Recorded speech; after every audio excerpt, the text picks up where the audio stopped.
Hello students, let us start chapter number 8, height and distance.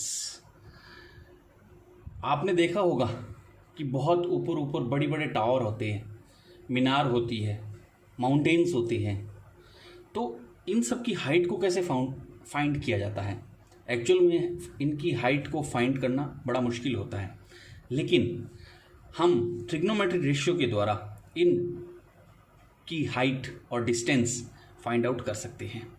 चलिए कैसे, इसके chapter के बारे में कुछ इंपॉर्टेंट डेफिनेशंस है, पहले वो पढ़ लेते हैं. देखिए सम इंपॉर्टेंट डेफिनेशंस. एक होता है लाइन ऑफ साइट. अब लाइन ऑफ साइट क्या होती है, इसकी डेफिनेशन देखिए. The line of sight is the line drawn from the eye of an observer to the point in the object viewed by the observer.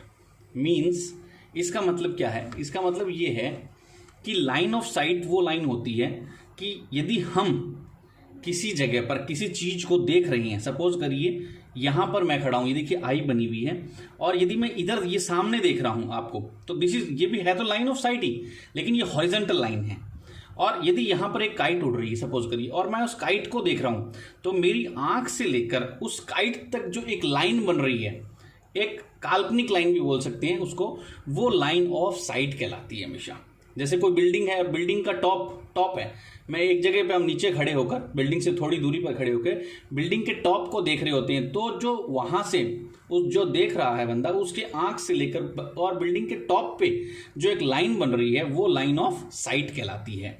ठीक है. और line of site किससे जुड़ी होती है? मीन्स हॉरिजॉन्टल लाइन से.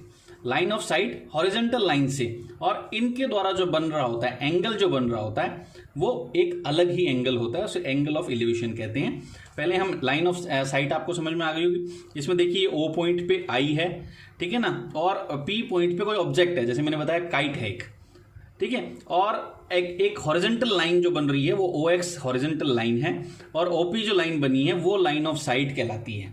OP जो है वो लाइन ऑफ साइट कहलाती है. इसके बाद आ जाते हैं angle of elevation. Angle of elevation क्या होता है? देखिए, the angle formed by the line of site.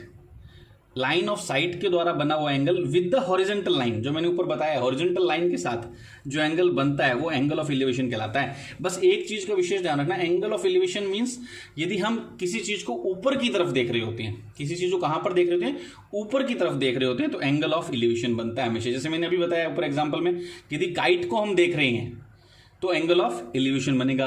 Tower के टॉप को देख रहे हैं नीचे खड़े होकर, तो एंगल ऑफ एलिवेशन बनेगा. एंगल ऑफ एलिवेशन किससे बनता है? एंगल ऑफ लाइन से विद द हॉरिजॉन्टल लाइन, उसके साथ की हॉरिजॉन्टल लाइन से जो एंगल बनता है, थीटा एंगल जो बनता है, वो एंगल ऑफ एलिवेशन कहलाता है. देखिए यहां पर बता रहे हैं बार बार, ये ओ पॉइंट पे एक आई है, मतलब मैंने जैसे बताया मैं खड़ा हूं या कोई भी खड़ा है, और पी पॉइंट पे एक ऑब्जेक्ट है, ये काइट उड़ रही है जैसे, ठीक है. सो लाइन ऑफ साइट बन गई ओपी, और इसमें एक हॉरिजॉन्टल लाइन बनी ओ एक्स.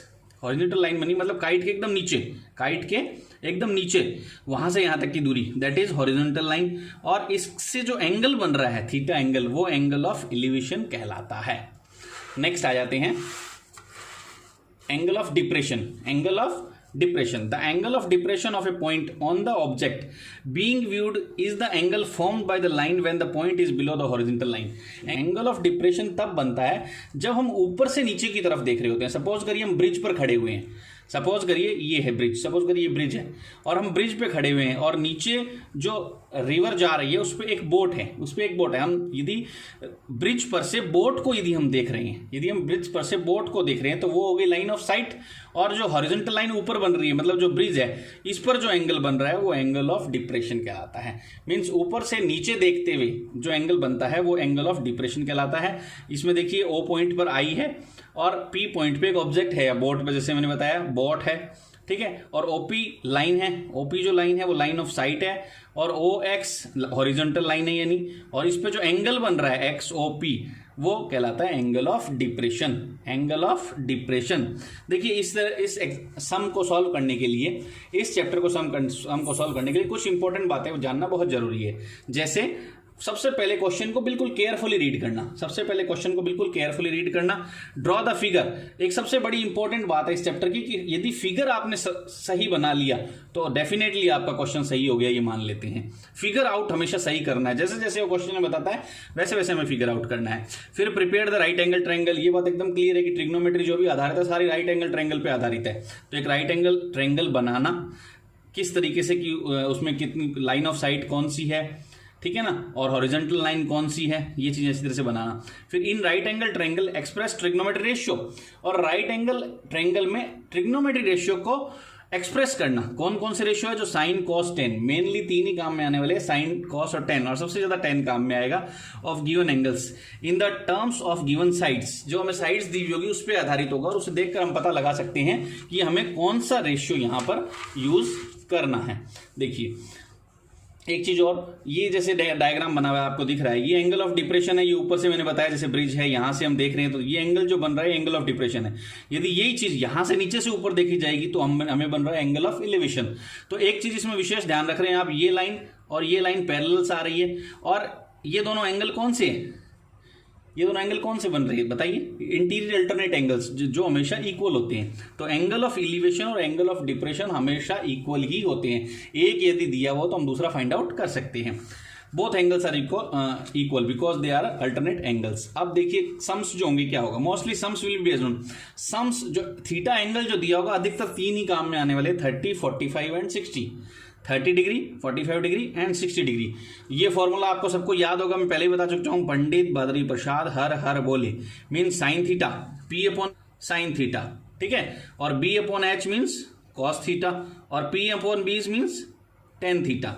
और ये उल्टा यदि चले तो कॉट, फिर सेक एंड देन कॉसेक। लेकिन हमारे सबसे ज्यादा काम में आने वाला है टेन, पी अपॉन बी, या बी अपॉन पी भी ले सकते हैं, लेकिन हम एक ही लेकर चलेंगे, पी अपॉन बी। या फिर ज्यादा से ज्यादा साइन और कॉस भी काम में आ सकता है, पी अपॉन एच और B upon h. Perpendicular upon hypotenuse, base upon hypotenuse and perpendicular upon base. हम एक एग्जांपल देख लेते हैं। चलिए एक हमें डायग्राम दिया हुआ है, देखिए जनरली डायग्राम बना लिया है हमने, यूं मानिए। इसमें ये एंगल थीटा 30 डिग्री का है, एंगल थीटा 30 डिग्री का है। यहां पर 90 डिग्री का एंगल बन रहा है, और ए बी जो दी हुई है ये 10 सेंटीमीटर की दी हुई है, ठीक है।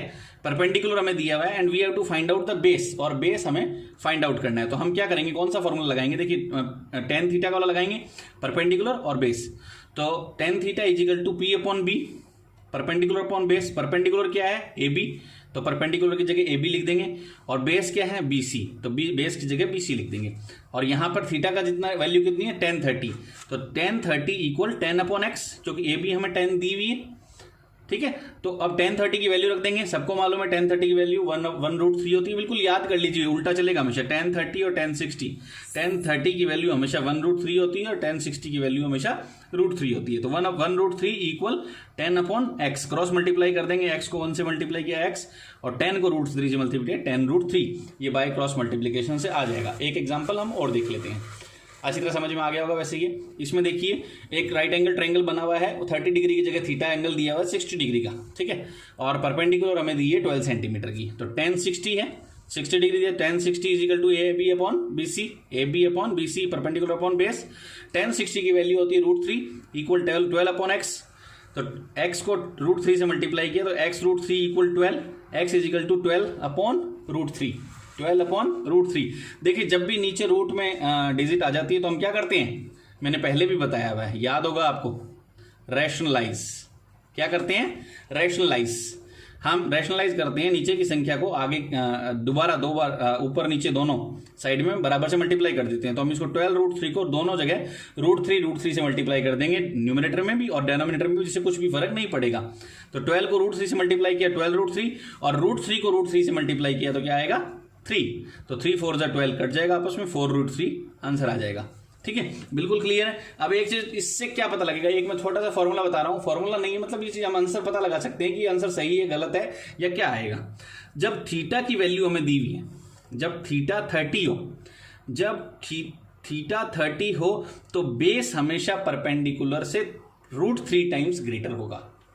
ये बिल्कुल आप क्वेश्चन देखते ही बता सकते हैं, ठीक है।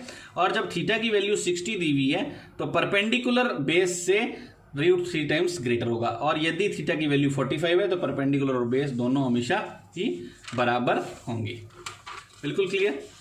वैसे तो क्लियर हो गया, लेकिन एक शुरू की चीज़ मैं और बता देता हूँ। जैसे सपोज करिए ये यहाँ पर आई है, ये मैं यहाँ पर खड़ा हूँ, कोई भी बंदा खड़ा है, तो यदि ये आगे और सामने और पीछे देख रहा है तो लाइन हॉरिजॉन्टल है। हमेशा ध्यान रखिएगा, हॉरिजॉन्टल और वर्टिकल लाइन में बहुत से बच्चे कंफ्यूज हो जाते हैं। फिर बताता हूँ, यदि ये कोई है, कोई भी आगे, मतलब आगे और सामने और पीछे क्या चीज़ है, यदि हम एकदम खड़े हैं और सामने देख रहे हैं और पीछे देख रहे हैं तो हमारे बीच में कौन सी लाइन बन रही है, हॉरिजॉन्टल लाइन बन रही है। और यदि हम ऊपर और नीचे देख रहे हैं, नीचे मतलब अपने शूज की तरफ और ऊपर आसमान की तरफ, यदि हम ऊपर और नीचे देख रहे हैं तो वो लाइन हमेशा वर्टिकल होती है।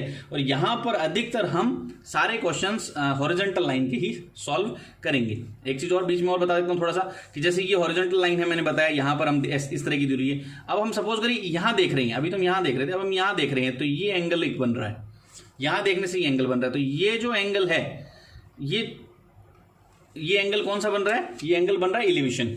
और हम यहां से यहां देख रहे हैं तो ये जो एंगल बन रहा है वो है angle of depression, angle of depression. यही मेन पॉइंट है। यदि आपको जो चीज़ें मैंने बताई है, यदि ये चीज़ें आपको समझ में आ गई है तो आप मानिए आपका आधा चैप्टर तो क्लियर हो गया है।